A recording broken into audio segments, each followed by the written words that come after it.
Welcome to the Matriarchy Times podcast. Here we are going to deep dive into the world of matriarchy and feminism. I'm your host, Farah, and we're joined by Purnima and our guest today, Melinda Cadwallader. So we're here to bring you inspiring conversations with individuals who are making a difference in the fight for gender equality, from activists and scholars to everyday heroes. And our guests are here to share their stories, insights, and visions for a more equitable world. So sit back, relax, and join us as we explore the power of matriarchy and the ongoing journey towards true equality. Hi, Melinda. Hello, thank you for having me here. So, Melinda, can you tell us a bit about yourself to our audience so they can know a bit about you and where you come from?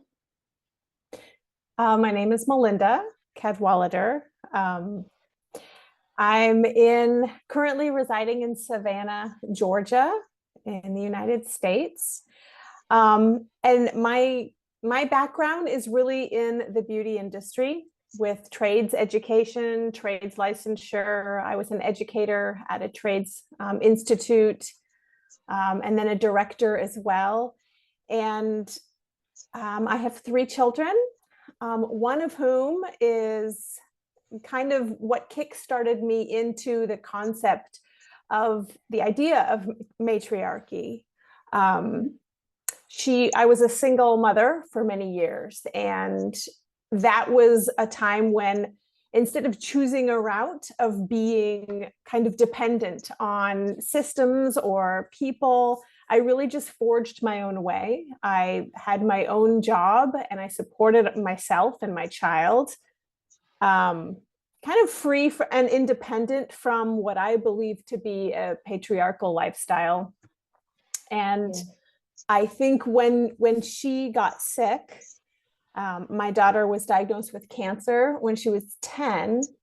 And that was like this challenge of, do I still believe that I have everything in myself to be independent of systems and structures and anything that would oppress my choices in raising my child amidst this devastation? And that was what really brought the word matriarchy into my life, of like, this is something that I don't know anything about. Hadn't gone to college. I was just a beautician raising with my instincts of mothering.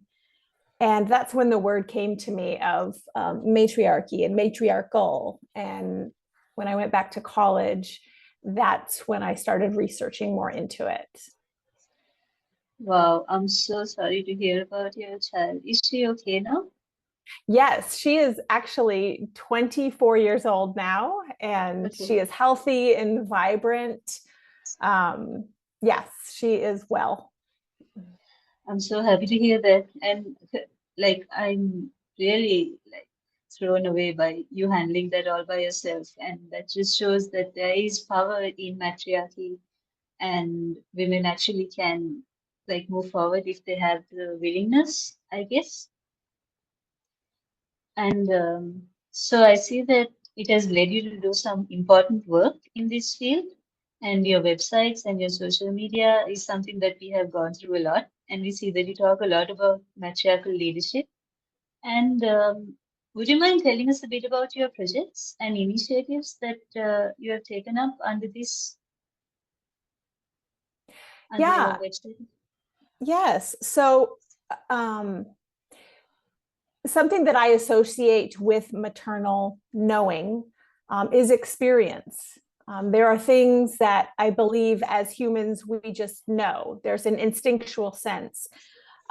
In patriarchal systems, that sense is devalued. There has to be data, there has to be research, there has to be proof in order to really substantiate a claim of a knowing of some kind. And that's where I feel that matriarchal leadership itself is kind of a reimagining of an intelligence that is able to stand on its own. And that's really what the definition of intelligence is that it's free from other things and can stand alone to sustain oneself, or it can answer a question on its own without any interference. And so I started thinking about maternal leadership and mothering and how left to its own devices, it can really support oneself and create a flourishing life of thriving. And but it really focuses on human flourishing from conception to birth and beyond. That maternal sense is nurture of the human spirit. And so I really started diving into that with communication studies. Communications is the root of words create worlds, right? So everything is spoken into existence for it to be something that we can all resonate with and connect with. Communication is a connector. And so when we start speaking in language that actually attunes us to our own human flourishing and attunes us to the flourishing of those around us, whether they're under our care or we're just responsible for them in the workplace, it creates a different culture. And that seems to be the biggest disruption to a patriarchal society, is this attunement to human flourishing, where we actually have to take into consideration the needs of people, the needs of children, the needs of women that are very specific and unique to a society than just a masculine default. So I started researching that in communication studies, and really what education did for me was put names to things that I didn't know were something, understanding theories and communication theories and how they make sense of the world, and then realizing that that can help couple with this maternal sense of knowing and provide more language that just expands a connection of information. So I kind of ran with that. I did some leadership studies for many years, both in my industry and in communication studies.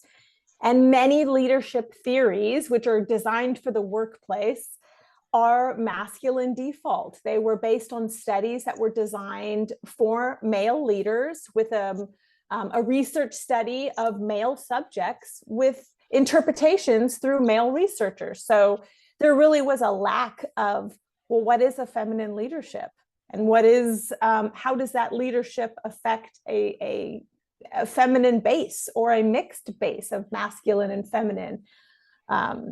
So really just digging into that and understanding how feminine intelligence is its own thing and it stands alone, just as a masculine intelligence can stand alone on its own thing. But it's really that collaboration between the two within each person that helps create balance, whether it's your own organism that you're trying to balance sustainability and thriving and flourishing, or it's an ecosystem of people where you are all thriving and flourishing based on your own interpretations of masculine and feminine.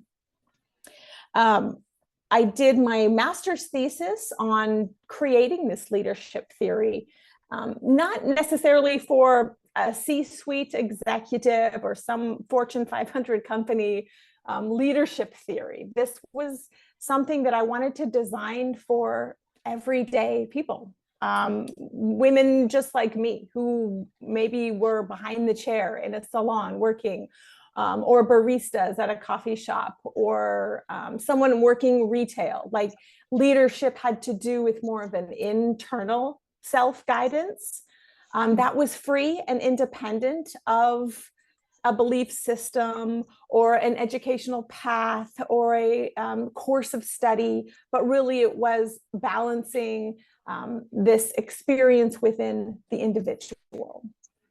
I did a lot of my base work on Kolb's experiential learning theory. And it's basically the two hemispheres of the brain. You have left brain and right brain thinking. And then you have your front cortex, and it really talks about the difference between watching, doing, feeling, and thinking. And those four aspects of our senses are what help us make sense of the world. But it isn't just identifying each of those aspects. It's about moving information through those four quadrants of our own brain so that we can have all the information we need to make the most logical and educated decision for ourselves. That work of experiential learning is actually an adult learning model that's in a lot of different trade schools and industries schools that are for adult education. It's kind of a basic way of saying we have 4 different ways that people receive information. It doesn't matter the age, demographic, their sex, or even their socioeconomic standing. As long as we put information in these 4 quadrants, we know that we're reaching these 4 parts of the brain that every human can at least adapt to or acknowledge, and they can grow from. But it became understood through Kolb's experiential learning that when information travels through all 4 of those quadrants, that is the most optimal way that people can receive information, process it, and actually do something with it. So that is also the basis of matriarchal leadership, where you can take these 4 ways of learning and knowing through our senses, the feeling, the thinking, the watching, and the doing, and put them into practice for everyday decisions that we make for ourselves. For example, I mean, I grew up in a very patriarchal home. I didn't really have a lot of critical thinking for myself. I didn't understand my own body. I knew that I had a period every month, but I didn't really understand the whole process of what that meant and what it could lead to if I was not operating in responsible ways. So really, when I remember when I got married, my husband was like, I would ask him, hey, what's the weather like outside? And he'd say, you know, I could tell you how I feel like the weather is, but you have to experience it for yourself. You need to go out on the patio. You need to decide if it's warm or cold and whatever. You need to do these things. I can't tell you that. And we used to get in these funny little banters about those little tiny things where I kept asking him to tell me how something is, whether it was like a certain food or a movie or a book. Well, what did you think about that? Did you like it? And I mean, it's one thing if you're experiencing it and you just want to share information and you guys want to talk about something, but I was asking from a place of, tell me if we should do this based on your experience. And that became such a default to me in my own life that even putting myself through an experience for my own understanding and then coming to my own conclusion was nothing short of a revolution for myself. And that was even in my 30s. So those little concepts of having an actual process to put information through so that women younger and younger and younger can start thinking for themselves, not having to be dependent or reach for these systems and structures that were never designed to benefit them in the first place. Oh my God, that's such a different way of thinking. I've never thought about it like that. It's like, so you're saying that the way that patriarchal social structures are giving us information is actually limiting the capabilities of women? Is that what you mean? Like the way that, I do believe that to an extent. Most of our systems are designed by men and for men. It was even just a couple decades ago that women were allowed to receive an education. And when you think about how long that women had to rely on and be dependent of, whether it was their fathers or their spouses or even their brothers, if their father had passed away, it was generation after generation of depending on a patriarchal point of view, which was head of house, head of state, to make decisions and to give logic and reason. The great, I've called the matriarch of feminism, Mary Wollstonecraft, she used to talk about the fact that women were just the idol of the senses. Women were the idols of men's sense making. So if women looked good to them or spoke well, they were well speaking. If they looked good, then that was the source of beauty. Women were idols of it. They weren't really expected to make sense of things for themselves. And she wrote that in the 1800s. And I think it's still true today that if we are not actively putting information, our feelings, our thoughts and intellect, our practice, working with our hands, trying it out, experimenting, and then making it our own, we're really not coming to our own conclusion. We're really not having a voice that isn't already regurgitated from some system and some model that came before us. Okay, so in that aspect, do you think that our education system, like what kind of changes do you think should be done to education to accommodate this new way of thinking? I think that the education system we have now is very structured in a way that you meant, like we are waiting for someone else to tell us how to think. So I don't know, I'm not very up to date on how education has changed in the past few years, but do you think that there are any positive changes? Like from your knowledge? I'm not sure if there's been, I think the positive changes are the fact that it's more accessible now, and that's a huge success. However, there is a lot of research. One of my favorite research articles is called Mind the Patriarchy by Adisa. And she describes how a lot of educational systems, women originally were teachers, and the men were the administrators and the superintendents and the school board directors.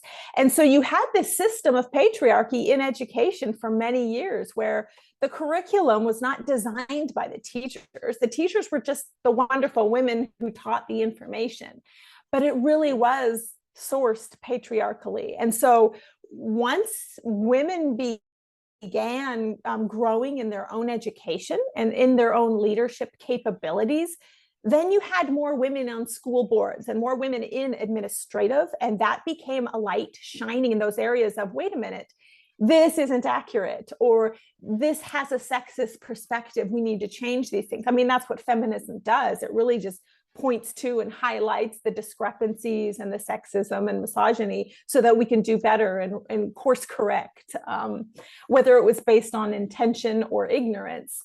That's what feminism does. It shines a light. And so the more that these changes needed to be made, I feel like it's almost doubled down, especially for public education, that there is more of a patriarchal protection of education, and that has caused a lot of division through public and private education. I think that's created a lot of distrust, at least in the United States, for a distrust of public education. And I think that's intentional. It's almost like, well, we understand we've been indoctrinating you with these different educational systems and beliefs of history that were never accurate accounts of history, or at least they didn't tell the whole story, right? But once you start opening it up and kind of shining the light where the light was not meant to shine, then if you create a distrust in the whole thing, then it can kind of be pushed away and swept away anyways, without there being accountability or responsibility to make amends. So I feel like it's both. It's, yes, we have more access, but again, the more you know, the more you see of, the worse it this, this was bad. Yeah. All right. So if we move on, so we saw some of your work being centered around women embracing their femininity more. So do you know, like, what are the real dangers you think that women face from not fully embracing their feminine energy under patriarchal society? Like, I think that from what you mentioned, like educating themselves under patriarchy also kind of limits the kind of formation of, how do you call it, like using their feminine energy or being in tune with their feminine energy. So what can really happen? Like, what is the long-term dangers that women face if they are being limited constantly, limited and controlled?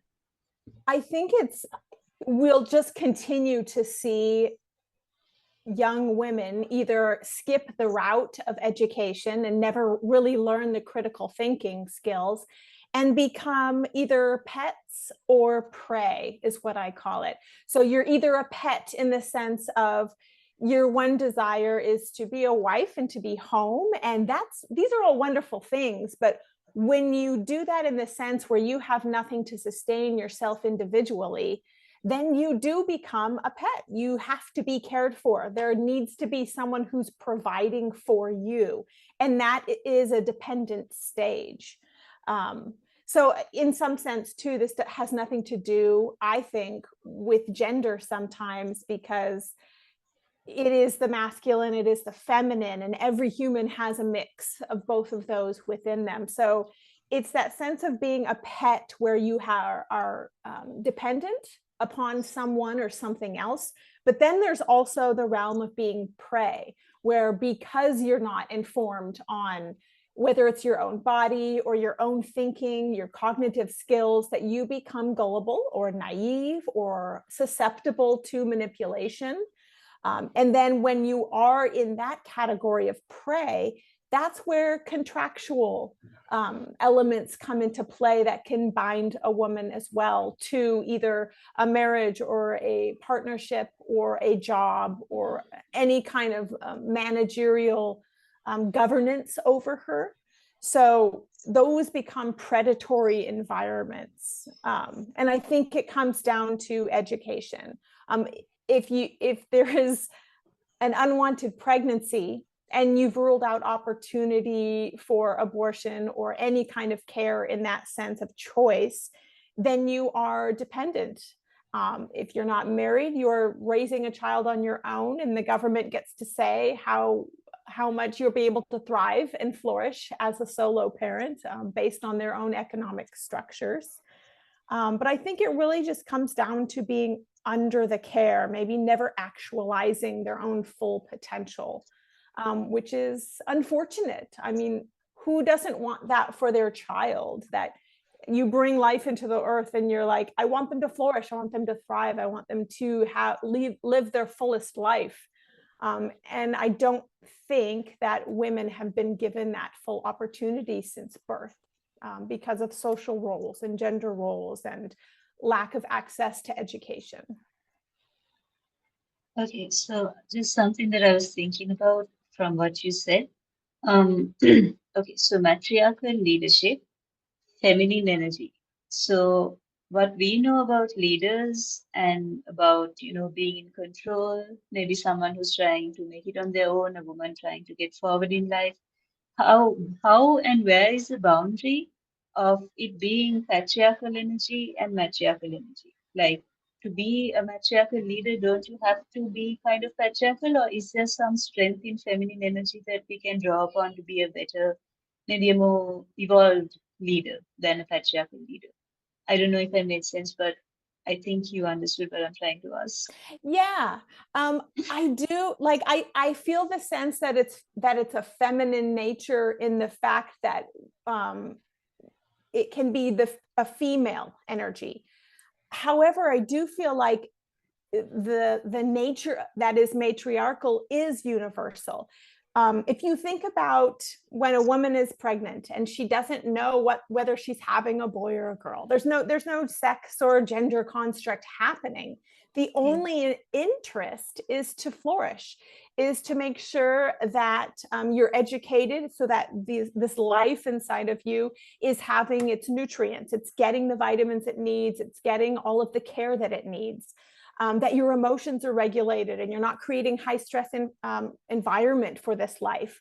That you're also moving your body and your body is capable and flourishing enough that it's able to give birth.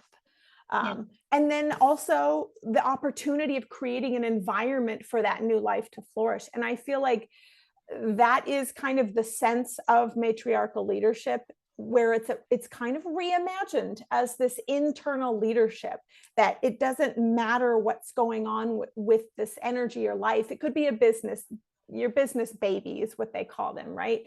Or it could be an actual life, or it could be you're a mentor for people, or you're a manager, a leader, a director at an organization.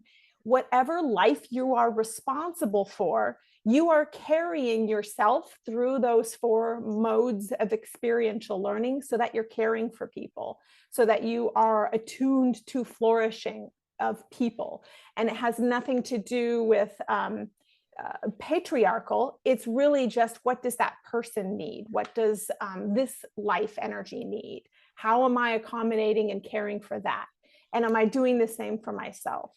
So in this sense, it can be more reimagined, where it's not so much a social system at this time, but it has to start with each person individually, where we are managing ourselves, that we're self-governing ourselves into more egalitarian ways for our own lives. But then also that's how we're leading people. That's how we're leading in our home. That's how we're leading at work. That's how we're leading through the work that we do, and any influence that we have. So what kind of dangers and challenges do you think that a matriarchal leader will have in trying to like face up and compete with patriarchally structured leaders? Like, because we are not in a matriarchy. Um, Sorry, it got because we're not in a matriarchy right now, but we're still trying to promote matriarchal leadership. So while the patriarchal energy and techniques and societal structures are still strong, do you think that a matriarchal leadership can survive long term without having all the forceful effects of patriarchal leadership? I think it can, because for me, going to college and really having this theoretical layout of what matriarchal leadership could be, it was based upon 4 pillars of leadership that are really universal. It had nothing to do with male or female energy either. It's thinking strategically for your intellect. It's having the values driven, which is universal as well, for your feeling center. For the practicality, it was not adaptive leadership, but appreciative leadership, where we're always looking for the positive in the situation so that we can focus on the positive. And then there's adaptive leadership, which is the 4th pillar. And that is this sense of being able to recalibrate and adapt. And all 4 of those leadership theories stand on their own. They have each of their own textbook. But what I'm trying to put together and organize is how those 4 leadership styles, when they come together, they create an experiential leadership, where you're actually taking into consideration feeling and emotion and value, thought, intellect, and strategy, appreciation of people and groups, and intersectional connectivity. And then you're also learning how to adapt and grow and develop and advance people. So if we're putting these leadership concepts together, then we're operating in a flow that keeps people moving forward. And that in itself is not subject to gender. It's not subject to age. It's not even based on class or race. It's kind of outside of the bounds. It's bigger than that. It's more universal, that it kind of encompasses, to me, this concept of life. We can say the same things when we don't know the gender of what we're carrying, but everyone knows, okay, you're pregnant, you're going to bring life into this earth. We hope that you're well and healthy, and that you're emotionally sound, and that you have all the resources you need to bring this life in. That is a universal gift that humans give each other. But all of a sudden, when we have a gender attached, then all of a sudden things shift. And then all of a sudden these expectations come into play, and these rules and regulations. And this kind of takes that out of the equation of let's care for human life in all the things that we do. And if we have these 4 leadership theories that were patriarchal in their formation, but if we put them together, they represent a whole circular matriarchal concept of human flourishing. Yeah, I think I see what you mean. Like, from what I understand, like, example, you mentioned something, adaptive leadership. So I feel like matriarchal leader would be more adaptive to situations than a patriarchal leader, because patriarchal leaders kind of want to force their way, their opinions, like how they want things done. It doesn't matter about the individual's capabilities or where they come from or what they're feeling at the time. You just have to do what you're told. So I think an adaptive leader is more matriarchal than patriarchal. So something like that. Absolutely. Yeah. Absolutely. And I did research on adaptive leadership because it's one of the pillars of matriarchal leadership. But when I read through the theory, I was like, it was written by 3 men, you know, they're all PhDs or whatever. And I'm like, you literally wrote how a woman goes through a life every month. Like we're cyclical. We adapt, we change, we go through these highs and lows with our emotion and our hormones throughout all of our changes throughout life, from, you know, adolescence until the grave. We're constantly going through these cycles. And you've just written a leadership theory that basically says how to be adaptable. Like you're not teaching us anything here, except you're taking credit for what we've been doing and knowing within us for so long. So there's a lot of that with this theory of like what you have built your life upon, building in the theory of business and human social development, we've been living and knowing for many, many, many years. And now let's put it into a form and a shape and a language that we can talk about, that doesn't just say, oh yes, I'm an adaptable leader. Well, yes, that's part of it, but that's not matriarchal, because we don't base our entire existence upon that, because we're adaptable. And I do really relate it to the difference between a value between birth, the birth process, and military. You have all these awards, you have all this accolades, and you have all these even government stimulations when you give your life in service of combat and of war and of fighting and defense and security. And that's such a valorized thing, when really, when you look at a woman's existence and what her body needs to do to give birth to just one child, it's the equivalent of running 40 marathons. And there's no award. There's no like, hey, thank you for bringing another human into our economy. You know, even just that is not like, can we at least get dental care for the rest of our life because we gave birth to one child? Like, please, can we do something? And it's just not valued. So one of the biggest purposes in creating this leadership theory is to increase the value of maternal responsibility, of the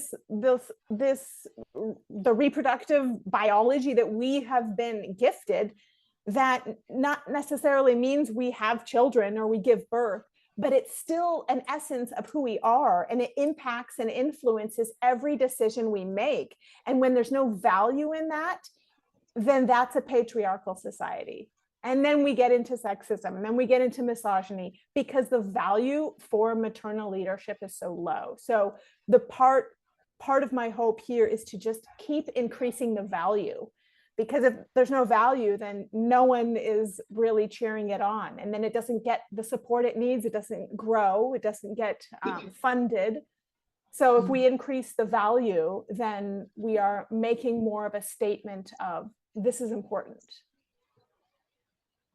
Yeah, right now, like the popularized concept is a child is just another mouth to feed. So that needs to change. Like people don't place value on life now like they used to. Like it's just overpopulation, all these things. But I think with a widespread message, this can change. So how difficult do you think it will be, like to get people to change their minds about everything? Because there's so much to change. And for us to move to matriarchy, we have a lot of things that we need to change. So like, what do you expect? Like, what kind of difficulty do you think that we'll face? And do you think that we'll ever get out of this? Do you think there's hope? I will be honest. In a predominantly white culture, I think it's extremely difficult. I think that's where a lot of patriarchal roots are, in white supremacy.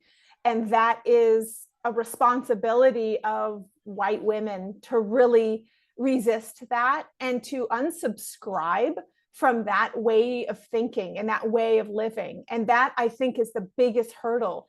because I've done a little bit of research and poking around and talking in different groups of women. And when I say the word matriarchal, and let's say I'm applying it to this woman started a nonprofit, and it was for young Black girls in her community to not only become better readers, but to also learn how to write and write their own stories at really young ages. And I said, wow, that is so matriarchal. That is such a matriarchal concept you're doing. And so I throw that word around to really kind of do some social listening and see like what kind of response I'm going to get. And in multicultural communities, it's like, yes, girl, it is. Thank you. I know. Like, that's the response I get. When I say that same language in a culture of even like predominantly white, even white feminist circles, it's like, okay, wait a minute. We're not talking about matriarchy. That's not the answer, blah, blah, blah. And it's really resisted. And I'm like, listen, I said matriarchal. It's an adverb. It's an adjective. It's describing a way of doing something. And even that is just really resistant. And I do get a lot of rejection of that.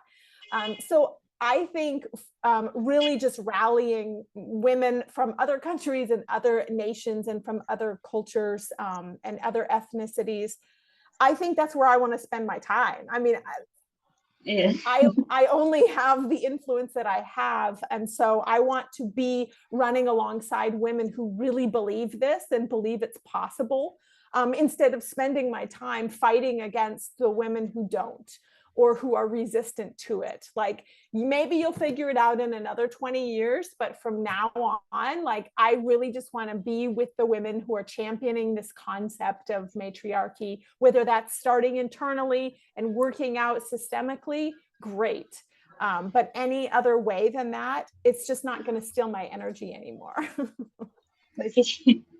So that's so what we try to do, like at Matriarchy Times, what we are trying to do is actually try and convert people, like show them what matriarchy is about, tell them about it, tell them about all the concepts, and try to get people on board. So from what you say, that's difficult. So what I hope is now we can focus more on strengthening the belief of people who are halfway there, rather than targeting the people who are not Yes. there. Yes, absolutely. And I feel like that's where, in writing this theory, I'm using a lot of personal stories. I have research, it's very academic based, but it's also this place of walking through the decisions that we made while we were living in the hospital and my child was battling cancer, like how simple it can be applied internally to your own life, that can influence the way that you lead an organization, the way that you lead at your workplace, the way that you change your language to become more matriarchal in the way that you use words to further things that are beneficial to people and to protect people. So it is that building of this concept that can be more understood, to be more welcomed and perceived when it has been resisted. That is definitely the work. Yeah. Oh my God. You gave us so much good information and insights today. Do you have any final messages for our audience? Like, is there anything you want to tell? Because we have a good audience that is on the verge of, believing in matriarchy. So is there anything that you want to say? I think I'm just thankful to have met you all and to continue to meet more people who believe that there is just something else better for us and something else possible. I used to believe that it was all, that it was just this dream or this vision of something better. And then you meet people here and there that remind you that, oh, other people want that too, that it is hopeful, and that we're not just kind of sitting around dreaming about it, but we're actually doing things to make it happen and bring it into existence. I can dream about it and do art and I can write about it, but if I'm not putting it out there, and if I'm not rallying around other people who are doing the work, then where is it going? And so I'm really encouraged that we just have to keep talking about it, and we have to keep sharing each other's work, finding more ways to connect, not just to men, but to women. I mean, my husband is one of my biggest champions of this work. He believes in the value of a feminine intelligence. He embraces it, and he is an amazing human who knows how to love our daughters and our son even more because of his reception of matriarchy.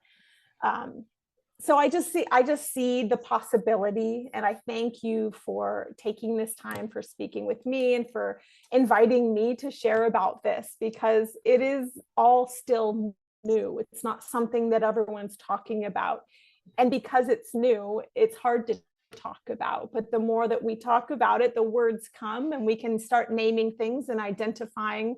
I think even the last time we talked, I was trying to describe to you, it's hard in predominantly white communities to talk about this online, because, and you just said, oh yeah, you said it so casually. You said, oh, because of social oppression.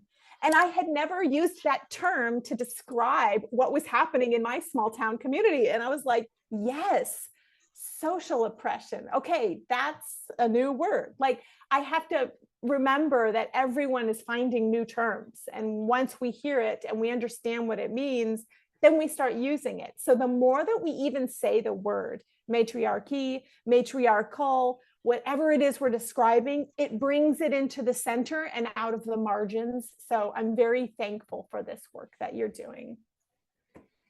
Thank you. And we're really happy that you accepted our invitation and joined us here today for this conversation.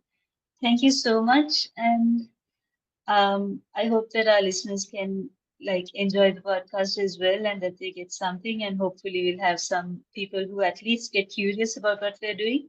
And I think that will be some achievement that we have today.